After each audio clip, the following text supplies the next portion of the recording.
hoy y cada vez es más evidente la decadencia de este personaje. Es mi opinión, ustedes estarán de acuerdo, ¿no? Ya me dirán, pero estaba viendo lo que publicó Raimundo Rivapalacio.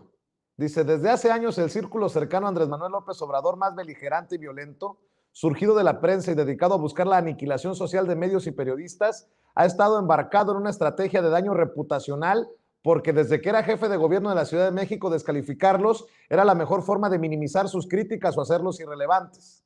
Como presidente López Obrador verbaliza lo que fue un plan de largo aliento, diseñado o fortuito cuando utiliza la palabra irrelevante para señalar su peso en la opinión pública o afirmar que nadie les hace caso porque nadie los lee ni los oye. La realidad es que no lo piensa así, sino al contrario. Medios, periodistas e intelectuales se han convertido en un obstáculo para su agenda política, muchas veces impulsada por sus filias y fobias y por lo tanto en sus enemigos. Su fallido ejercicio semanal del top 10 de las mentiras fue la respuesta más primitiva para enfrentar a la crítica. El top 10, una idea original del vocero presidencial Jesús Ramírez Cuevas, tiene clientes frecuentes, periódicos y periodistas a quienes tratan de contrastar con medias verdades, mentiras flagrantes y juicios de valor rudimentarios sobre la información, su jerarquía periodística y el análisis. Para ser irrelevantes, como califica a medios y periodistas el presidente, son bastante relevantes en su acontecer diario y le dedica bastante tiempo de sus horas de trabajo. Pero entre ese grupo de relevantes que le quita el sueño a algunos en Palacio Nacional e incomoda a muchos otros, se encuentra un selecto grupo al cual desde mayo Ramírez Cuevas le ha dedicado una atención especial, extraordinaria para los estándares de la presidencia mexicana, recuperando seguramente sin que se acuerde lo que hizo Emilio Chauffet cuando era secretario de Gobernación en el gobierno del presidente Ernesto Zedillo, al ordenar el seguimiento de 8 columnistas políticos. Ramírez Cuevas creó un grupo de seguimiento de objetivos, periodistas e intelectuales cuyo común denominador es ser críticos de López Obrador y se puede argumentar son personas cuya voz es escuchada con atención en grupos empresariales. Este seguimiento no tiene nada que ver con el grupo de columnistas políticos y de negocios que son sujetos al espionaje telefónico gubernamental, como se ha denunciado varias veces en los últimos meses. No obstante, cuando menos 2 de quienes figuran en el reducido bloque que le incomodan sobremanera a Ramírez Cuevas, probablemente reflejando las frustraciones y ansiedades de su jefe, también tienen intervenidos sus teléfonos. El grupo lo integran Mario Amparo Casar, Federico Reyes Heroles, Jesús Silva Herzog y Carlos Loret de Mola. Todos tienen colaboraciones regulares en periódicos y conducen noticieros como Loret, o son colaboradores frecuentes en varios de los programas de radio más influyentes en México. Loret es el único periodista de tiempo completo y quien del gremio es el que más exaspera al presidente, tanto que ha trascendido de Palacio Nacional, que es al único al cual se llega a referir con obscenidades. Es también a quien las granjas en las redes vinculadas a Palacio Nacional atacan más que a nadie, salvo Chumel Torres, que es comediante, no periodista, pero que como Loret permanentemente los tiene en jaque con rápidas reacciones a los gazapos del presidente y los suyos. Loret emprendió la aventura político-periodística en el medio digital Latinos. Bueno, ya hay una aceptación que es una aventura político-periodística en el medio digital Latinos, donde el músculo más sólido que muestra es la investigación sistemática sobre la corrupción del círculo cercano al presidente, familiar y profesional. En su columna en el Universal, Loret se dedica la mayor parte de las veces a criticar al presidente. Casar, Reyes Heroles y Silva Herzog no tienen la contundencia explícita de Loret, pero tienen la pluma, la consistencia intelectual y la profundidad en su análisis comparado para encontrar con puntualidad en las acciones de gobierno las políticas públicas de López Obrador y su gestión, coloreadas de puntos de vista personales y actos antidemocráticos, populistas y autoritarios. Al presidente le molestan las categorías que se hacen de él en ese sentido y a veces responde directamente. Reyes Heroles y Silva Herzog han sido señalados ocasionalmente por nombre en la mañanera y López Obrador ha sido cuidadoso de no ensañarse nunca con ellos, quizás por el respeto que le tiene a sus padres, Jesús Reyes Heroles y Jesús Silva Herzog Flores. Casar también ha sido señalada tangencialmente por nombre, pero por proximidad es a quien más ataca regularmente. Casar preside la Organización Mexicanos contra la Impunidad y la Corrupción, fundada por Claudio X González, y a la que renunció en julio del año pasado, que se ha dedicado desde el sexenio de Enrique Peña Nieto a investigar lo que su nombre describe. González, por cierto, también es uno de los integrantes adicionales de ese bloque del que Ramírez Cuevas quiere saber todo. El vocero presidencial integró un equipo para darle seguimiento a ese grupo, para lo cual contrató a un profesional que estaba fuera del gobierno. El seguimiento que se le encargó fue no solo de lo que se publica o dice en la prensa, radio y televisión, sino también que registraran todas sus declaraciones y sus presentaciones en seminarios o invitaciones para hablar con diferentes grupos. El método que se pidió siguiera es como realizan los medios sus coberturas periodísticas, donde se tienen fuentes de información, en este caso las personas, y se reporta todo importante lo que hacen. Esto hay que subrayar, no es espionaje, el seguimiento tiene otro sistema. Todo lo encuentran en actos públicos y no se utilizan recursos o ilegales para darles cobertura deseada. No está claro qué pretende encontrar Ramírez Cuevas con este seguimiento personalizado.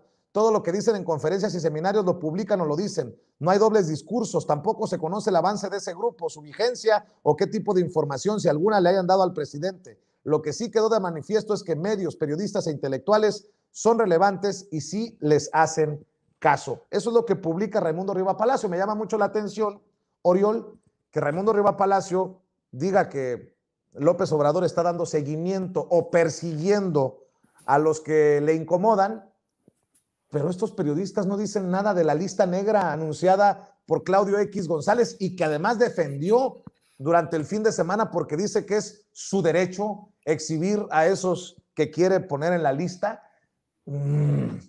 Algo me huele a ya sabes qué, Oriol.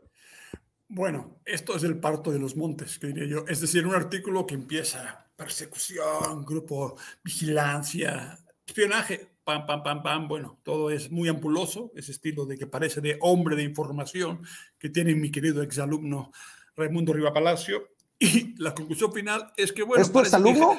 Sí, sí, lo tuve de alumno.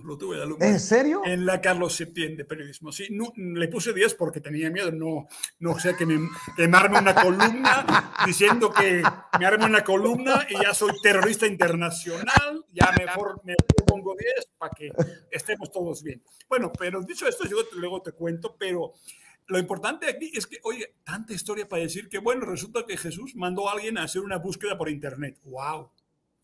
Búsqueda de fuentes abiertas. O sea, todo lo que dice es que hay alguien, según parece, que anda buscando por internet información y de ahí llama un reporte, pues como hace cualquier periodista, cualquier persona que quiera saber algo en fuentes abiertas. Eso es, y además dice, ni siquiera sin gastar fondos públicos. Dice, al final acaba reconociendo que no hay ningún espionaje, que no hay Pegasus, que no hay nada absolutamente, sino que alguien resulta que hace muchas búsquedas en internet sobre Loret de Mola. No soy yo, la verdad no pierdo tiempo, pero insisto, me parece en el término del ridículo, de estos grandes ridículos de Riva Palacio, como esa de la famosa venganza de Estados Unidos, que nos anuncia cada mes, como Miguel ya nos recordaba, cada mes anuncia que Estados Unidos se vengará de lo que México le está haciendo. No aparece, pero bueno, ahí está esperando que algún día nos den con todo. Pero dicho esto, me fascina ese artículo porque si uno lo lee sin tanto aspaviento, que dice, pues que alguien hace búsquedas en fuentes abiertas, lo cual es increíble porque todo el mundo lo puede hacer, ¿no? Pues desde tu ex hasta quien quiera. No es delito aún buscar obsesivamente quizá el nombre Carlos Loret de Mola, le puedes poner hasta entrecomillado y si quieres hasta con PDF a ver si ahí ya tienes la síntesis completa. O sea, como quien dice, hacer una síntesis como todo, por cierto, cada mañana, no hay pequeño o gran gobernante que no tenga su síntesis periodística, ¿no? Ahí armada en el despacho, en la oficina. Esa es la ridiculez. Obvio que hay que entender que esta gente necesita persecución. Eso es síndrome del mártir. No pueden vivir sin pensar que los persigue este ominoso gobierno populista que los quiere casi muertos. En ese ridículo, en ese vivir sin vivir en mí, para hacerlo poéticamente hablando, viven en la necesidad compulsiva de que este gobierno sea como los anteriores para que ellos se purifiquen también. No se puede purificar un esquema de gente que vivió del chayo, de la relación perversa con gobernación y con la empresa privada. Es la combinación perfecta de ese tipo de periodistas que viven del tráfico de información. Son traficantes de información, esa es su función. Las columnas han funcionado siempre igual y en eso Riva Palacio es el experto número 1 en el tráfico de información, aprendió de los mejores. Entonces, realmente lo que más divierte y termina así es que, pues no usaron nada. Detectó seguramente que había mucha búsqueda en internet con esos nombres, ¿no? Lo que, como realmente si María Amparo Casar realmente necesitará uno estar vigilándola constantemente porque es un peligro para nuestro México. Dicho esto, son ridículos, pero ese es el estilo. Y segunda, no es solo el estilo. Como bien señaló hoy Jorge Cepeda Patterson en su artículo de Yo Claudio, A ver, cuando publican tweets diciendo que ellos sí harán sus listas negras, que ellos sí tienen los nombres de toda la gente que apoyó el proceso y que deberían pagar un precio por ello, hay que recordar que esta gente, cuando llega al poder, sí aplican políticas durísimas de chantaje, de exilio, de forzar, a diferencia de este gobierno que no ha aplicado ninguna política real de investigación, de espionaje, de represión de ningún tipo. Esta gente está advirtiendo de que cuando vuelvan, primero te van a dejar sin nada, lo que yo en mi tierra llaman el pacto del hambre. Y la segunda, no solo sin nada, si pueden, tramarán persecuciones de todo tipo, porque además contarán con la atenta colaboración de gente como Raimundo Riva Palacio para denunciar compañeros, porque como sabemos, Vicente Perro sí come perro. Eso sí ha pasado. Y más con esta gente que sienten que les han quitado el hueso. Entonces, si lo recuperan, madre de Dios, ahí vas a ver a quién persiguen. Pero insisto, qué ridículo es determinar en un artículo que al final nos persiguen porque nos buscan mucho en Internet, nos googlean mucho. Bueno, pues el mitómano, quizás es verdad que te googlean mucho, pero eso aún no es delito ni persecución. Bueno, ya que mencionabas el yo Claudio de Jorge Cepeda Patterson, permíteme, Miguel Martín, leer también la columna de Jorge Cepeda Patterson para que la comentemos. Dice, yo Claudio, me pregunto qué hará Claudio X con las listas en las que estaría anotando a todos los que por acción u omisión hemos alentado la posibilidad de un gobierno ajeno al PAN y al PRI. Por cierto, pégale un coscorrón a su editor, don Jorge Cepeda Patterson. Me pregunto, cuestión ahí mínima, pequeños detalles, pero que hacen la diferencia. Dice Jorge Cepeda Patterson en Sin embargo MX, acabo de leer una leyenda en un cuadro de Marcus Montean que me ha hecho recordar a Claudio X González, un pensamiento inquietante considerando que la vi en un museo de Viena a 10,000 kilómetros de distancia de la lluvia interminable de dimes y diretes en que se ha convertido el debate público en México. La frase al pie de una pintura de dos chicos de mirada arrogante y traducida al inglés dice así, todo mundo tiene una idea de libertad que no permite a nadie tener otra. Esta mañana había visto un tuit del presidente fundador de Mexicanos contra la Corrupción que había conseguido olvidar por unas horas hasta que el cuadro lo invocó. En su tuit, Claudio X afirma que la llamada 4T es una gran farsa, acabará mal, muy mal. Hay que tomar nota de todos aquellos que por acción o por omisión alentaron las acciones y hechos de la actual administración y lastimaron a México. Que no se olvide quién se puso del lado del autoritarismo populista y destructor. Supongo que el empresario no advierte el profundo autoritarismo que encierran esas líneas en su propia crítica contra el autoritarismo que achaca a su oponente. Una especie de amenaza torquemada en contra de los que hayan actuado diferente a su idea de país. Puedo entender que muchos no estén de acuerdo con las propuestas de López Obrador, incluso quienes simpatizamos con algunas o muchas de sus causas no siempre coincidimos con la forma de aplicarlas. Los opositores están en todo su derecho no solo de criticar al gobierno, sino también de hacer lo posible para derrotarlo políticamente. Lo que cuesta trabajo entender es esa idea de democracia que anula la idea de democracia de los otros. Los que alentaron las acciones y hechos de la actual administración fueron más de la mitad de los mexicanos que votaron por Andrés Manuel López Obrador. Claudio X también tendrá que tomar nota del 62% de la población que aprueba al presidente y le da el apoyo popular que necesita, porque ellos también lo están alentando.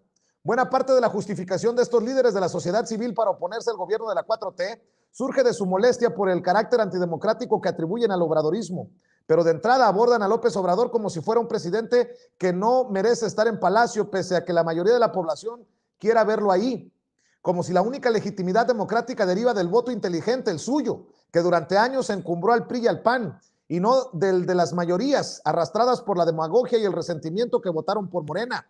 No parece darse cuenta de que el país que vota así es el país que ellos construyeron. Si de veras está tomando nota, tendría que comenzar por apuntar los nombres de las propias élites, porque ellas edificaron una sociedad en la que las mayorías son sectores populares que votan por alguien que habla en nombre de los pobres. Si hubieran construido un país menos desigual, con mayorías constituidas por las clases medias, ahora no tendrían que lamentarse de que Morena gane las elecciones gracias al sentimiento de agravio de tantos. Y por otro lado, me pregunto qué hará Claudio X con las listas en las que estaría anotando a todos los que por acción u omisión hemos alentado la posibilidad de un gobierno ajeno al PAN y al PRI. Supongo que la idea de tomar nota tiene por objeto cobrar la factura a todos los ahí incluidos. También asumo que no se trata de una advertencia gratuita, por el contrario, tiene como objeto hacer saber a todo aquel que expresa una idea distinta de gobierno a la suya, que se lo piense dos veces o se atenga a las consecuencias. Una idea de democracia excluyente y punitiva de alguien incapaz de entender que exista razón o legitimidad en los que no piensan como él, así sean las mayorías. Tweets como el de Claudio X González muestran que las élites convertidas en oposición no son capaces de responder al tsunami político que ha modificado la realidad. Acusan a López Obrador de querer regresar a México a un modelo superado y ofrecen como alternativa a su propio modelo superado. Podemos debatir si lo que está haciendo el gobierno de la 4T conviene o no a los mexicanos, pero lo que está claro es que en 2018 la mayoría de ellos expresó su rechazo a las opciones políticas de esas élites. Amenazarnos con una suerte de represalia velada por desear un país distinto al que ellos ofrecían simplemente revela que no han entendido nada, mi querido Miguel Martín. Pues esa es la postura más antidemocrática que hemos encontrado en los últimos meses realmente. Y fíjate que todo parte de que la derecha recurrentemente en muchas partes del mundo hace uso de un elemento que para algunos resulta infalible, que han apelado a él, por ejemplo, en Chile, Pinochet apeló a él, también, por supuesto, Franco, también, por supuesto, Mussolini, que es el chauvinismo. El chauvinismo es un nacionalismo exacerbado, es un nacionalismo pues de papel, un nacionalismo que al mismo tiempo de que está hueco, es muy fanático. Esto viene la referencia viene de un soldado que es una figura mítica digamos, de la cultura francesa, que sería Nicolas Chauvin, que habría nacido, según cuenta la leyenda, a finales del siglo XVIII, habría peleado en la Revolución Francesa y posteriormente en el ejército de Napoleón, y después de haber sido pues herido en varias batallas, de estar prácticamente ya lisiado, pues seguía batallando por amor a su país. Entonces, de ahí viene esta palabra de chauvinismo. Y ese chauvinismo lo vemos presente en estas personas que se envuelven sin que nadie se lo pida en la bandera de México, que dicen que mexicanos contra la corrupción, que mexicanos primero, que chalecos México, que hijas de la MX. Todo para la derecha es México, porque usurpan la identidad nacional, prostituyen los símbolos patrios, los convierten en cosas que solo son propiedad de los whitexicans, de los ricos, de los oligarcas, y ellos toman este paternalismo que antes, como lo dije, pues estaba legitimado por Televisa, ya no lo está, se ven ridículos creyendo o afirmando casi que ellos son México. Pues ellos no son México, México somos todos. Ni siquiera el presidente hace este uso faccioso del nombre del país o de la nacionalidad para utilizarlo contra la gente que verdaderamente le ha hecho daño al país. Entonces, pues que Claudio X González quiera hacer su lista, pues ni modo que la haga, porque papel le va a faltar, y eso que a eso se dedica. Sí, exactamente, aunque para otras necesidades, mi querido Miguel Martín, creo que no se puede escribir muy bien en el papel higiénico, pero bueno, cerremos, Oriol.